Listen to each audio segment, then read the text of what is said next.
There comes a time when we must stop keeping score, stop counting every setback, stop tallying every loss, stop measuring every success as though it defines us. Life is not a scoreboard, and we are not merely its players trying to win a game with the most favorable statistics. Stoicism teaches us something radically different, that peace, wisdom, and control come not from what happens, but from how we respond. In a world obsessed with metrics, likes, followers, promotions, bank balances, compliments, criticisms, we have lost the essence of true inner freedom. The Stoics would call this slavery to externals.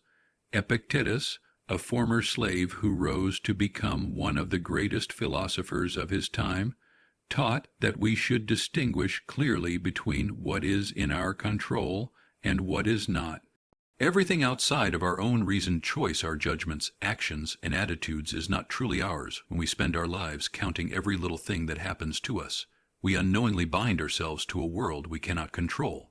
We begin to obsess over how many victories we have, how many people have praised us, how often we were appreciated, how many likes we received, how many opportunities came our way, how much money we made, how many times we were wronged, and how many moments went the way we expected.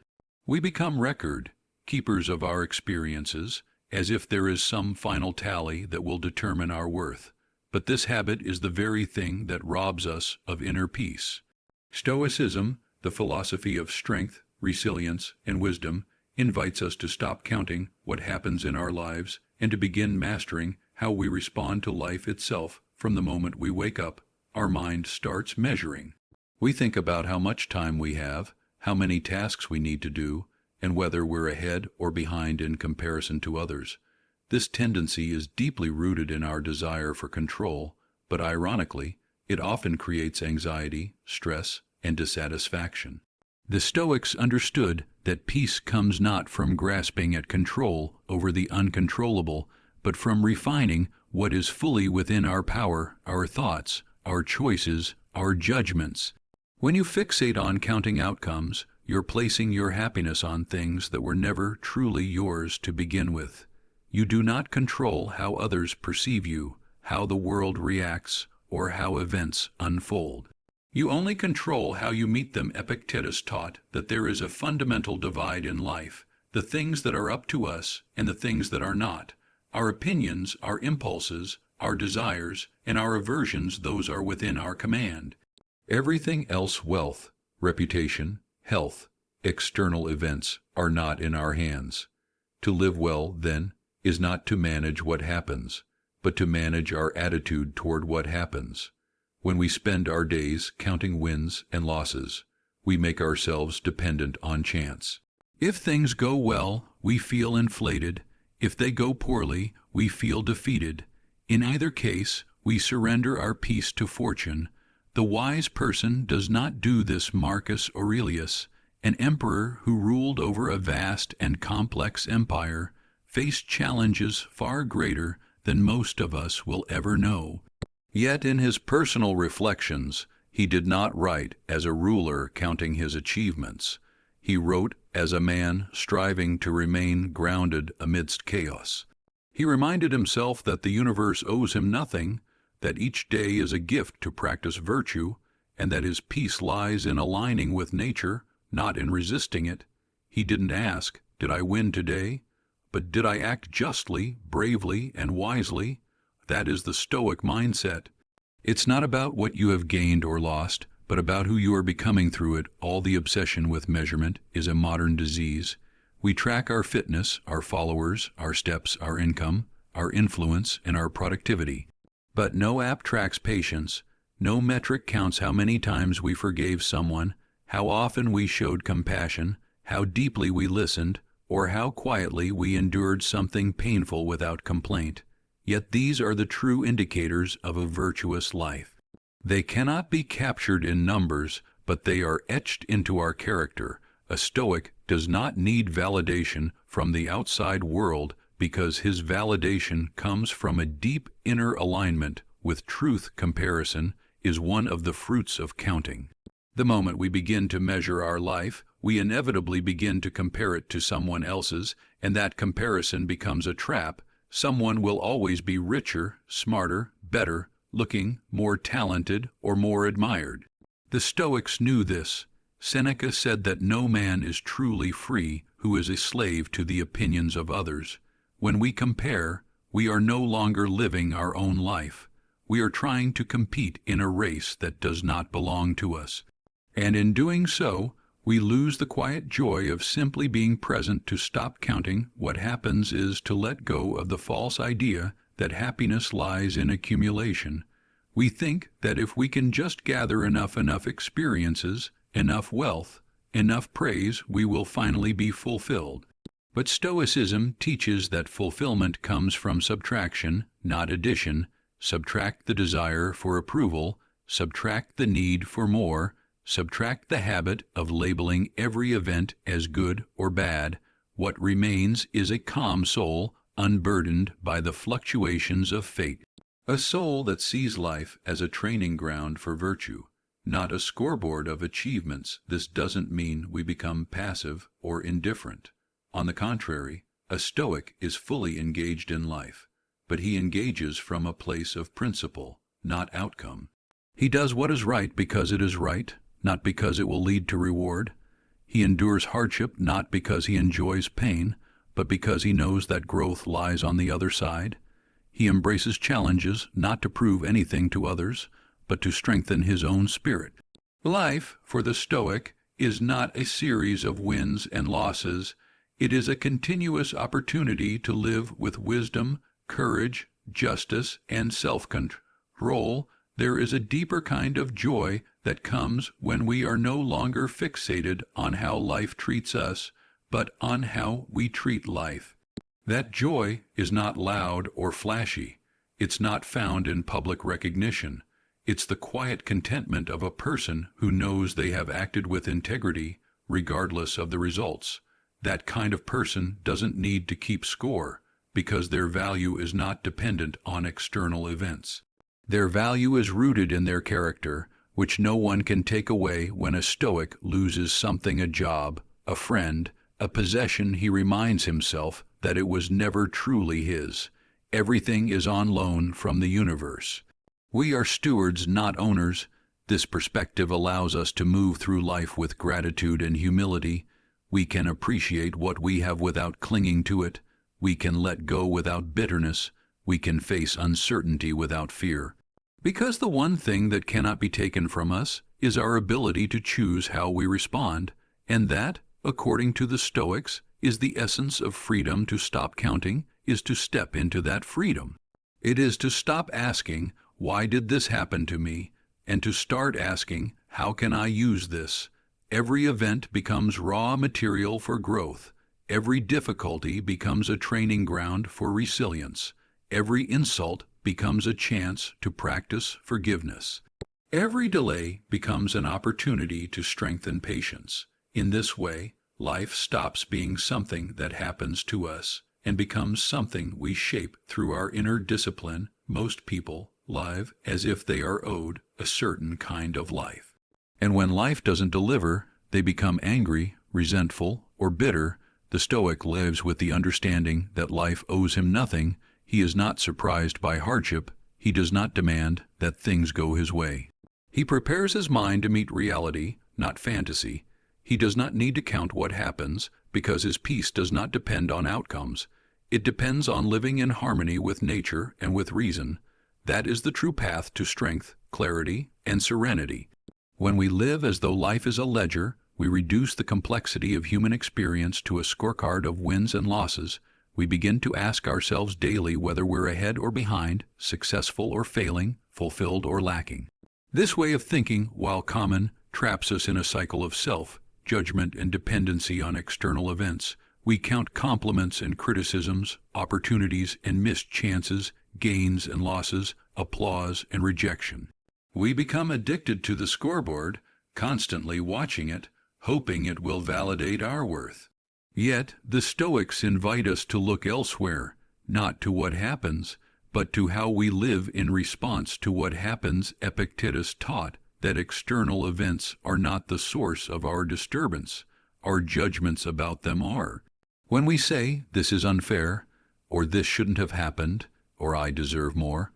We are making value judgments that attach our well-being to circumstances beyond our control. In doing so, we become victims of the very things we cannot master. Counting what happens in our lives turns us into people who depend on outcomes rather than principles. We begin to forget that our power lies not in altering the world, but in mastering ourselves. There's something profoundly freeing in realizing that you don't need to count every success or failure to live a good life. The Stoic understands that the only true success is living in accordance with virtue. It doesn't matter how many times you win or lose. It matters only whether you remained just, wise, temperate, and courageous. Did you uphold your principles when things didn't go your way? Did you act with honor when no one was watching? Did you remain calm and balanced when others panicked? These are not things the world tracks, but they are the foundation of a noble life. Counting creates anxiety. We worry that we're falling behind, that others are ahead, that we missed the mark. This mindset makes us insecure, always chasing the next big thing to prove ourselves. It makes us unable to rest in the present because we are too busy reviewing the past or planning the future. Stoicism teaches presence, the ability to be fully here now with acceptance and awareness. If we are always measuring, we are never present. And if we are never present, we are not truly living in every moment. The Stoic seeks alignment with nature. Nature, in Stoic philosophy, is not a poetic metaphor but a practical guide. Nature is rational, ordered, and indifferent. It brings rain and sun, joy and sorrow, life and death, all without preference or malice. To live in harmony with nature is to accept what happens without complaint or resistance. It is to say, I may not control this moment, but I control how I meet it. When we stop counting, we start living this truth. We stop demanding that the universe favor us and start preparing ourselves to meet the universe as it is. There is also an ego in counting. We want to believe that our life should unfold a certain way, that we should be rewarded for our efforts, that our path should be smoother than it is. But the Stoic kills the ego not through humiliation, but through clarity. He understands that the universe is not personal. It does not owe him success, health, or comfort. What it offers to all, both the virtuous and the wicked. Therefore, the wise man focuses not on outcomes, but on excellence of soul. He does not look to the scoreboard to affirm his worth. He looks inward. Seneca once wrote that no man is more miserable than one who is always trying to measure his success against others. When we count what happens in our lives, we often do so in comparison to others. We ask, why did he get that opportunity and I didn't? Or why is she so lucky? These comparisons breed envy and discontent. They blind us to our own blessings and make us overlook the responsibilities we have to our own character. The Stoic knows that comparison is a distraction from self-mastery. What another person receives or achieves is not your concern. Your concern is only whether you are living in alignment with your values. Modern culture exacerbates the problem. We are surrounded by numbers, social media metrics, performance reviews, income brackets, rankings, ratings, and statistics. We are trained to believe that the more we accumulate, the more valuable we are. But Stoicism cuts through this illusion. It reminds us that a poor man who lives with virtue is richer than a king who lives without it. That an anonymous individual with peace of mind is more successful than a famous one tormented by inner chaos. The scoreboard of the soul is silent, invisible, and eternal. The world may never see it, but it is the only one that matters. When we stop counting, we begin to cultivate gratitude. We no longer see life as a series of transactions, but as an unfolding of experiences that serve our growth. We are grateful not just for the pleasant things, but also for the challenges, the delays, and even the failures. Each event becomes a teacher, each difficulty a furnace in which our character is tested and refined. The Stoic does not ask for an easy life. He asks for the strength to meet life with equanimity. And that strength grows when we detach from the need to win and simply commit to doing what is right. There is also a great stillness that comes with letting go of measurement. It is the stillness of someone who no longer needs to prove anything, who no longer fears the judgment of others, who no longer seeks validation in numbers or praise.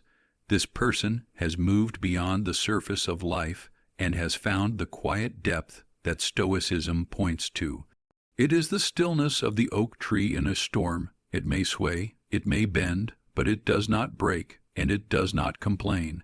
It accepts what comes and remains rooted in what it is to live without counting, is not to live without awareness. It is to see clearly what happens, but not attach our identity or happiness to it. It is to say, yes, this happened, and now I choose how to respond. In that response lies your power. You may not be able to control the world, but you can control how you show up in it. You can choose to be calm when provoked, honest when tempted to deceive, generous when pressured to hoard, and brave when fear whispers retreat. These choices build a life that is unshakable, not because nothing shakes it, but because it has roots that go deep. The Stoic does not chase fortune. He does not beg for recognition. He does not look to the past with regret or the future with fear. He looks at the present as the only moment he can truly inhabit, and in that moment he asks only one question: what is the right thing to do? He does not ask, will this benefit me? Or will this make me look good? Or will this bring success? Because he understands that those questions are outside his control. His focus is narrow, but his spirit is wide. Counting narrows the soul. It makes us small, reactive, bitter, and needy. It convinces us that unless we are winning, we are losing. But the Stoic knows that life is not a game to be won. It is a path to be walked with integrity. And the goal is not to accumulate, but to align our actions with reason, with virtue, with what is truly good. And in doing so, we find that peace was never in the outcome. It was always in the way we lived, regardless of the outcome.